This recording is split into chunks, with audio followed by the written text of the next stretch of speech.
Hello everyone, welcome back to my channel. তো আজ আমি সকাল সকাল স্নান করে নিয়েছি পুজো দিতে যাবো বলে। তো আমি মন্দিরে চলে এসেছি, আমার পুজো শুরু হয়ে গেছে। তো পুজো কমপ্লিট করে বাড়ি এসে ভাবলাম একটু আলুর দম পোলাও করা যাক।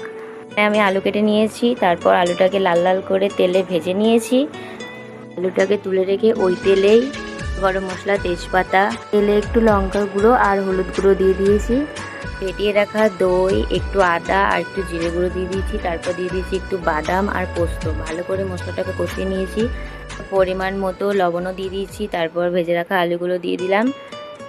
আলুগুলো ভালোভাবে কষিয়ে নিয়ে জল দিয়ে দিয়েছি। এদিকে আলুগুলো সিদ্ধ হয়ে গিয়েছে, এবার একটু গরম মশলা দিয়ে নামিয়ে নেব। এদিকে পনিরও ভেজে রেখেছি, এবার একটু পোলাও করব। কড়াইয়ে পরিমাণ মতো ঘি দিয়ে দিয়েছি।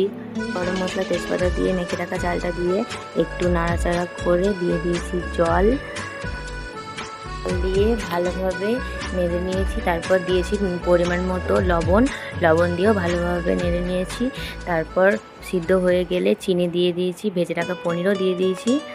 পনিরগুলো দিয়ে একটু ভালোভাবে নেড়ে নিয়ে আমি নামিয়ে নেব। তো আমি এদিকে পোলাও খাই। তো আমাদের সাথে নেক্সট কোনো ভিডিওতে দেখা হচ্ছে। টাটা।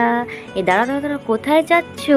ভিডিওটি ভালো লাগলে like, comment, share and subscribe করে দিও। বাই।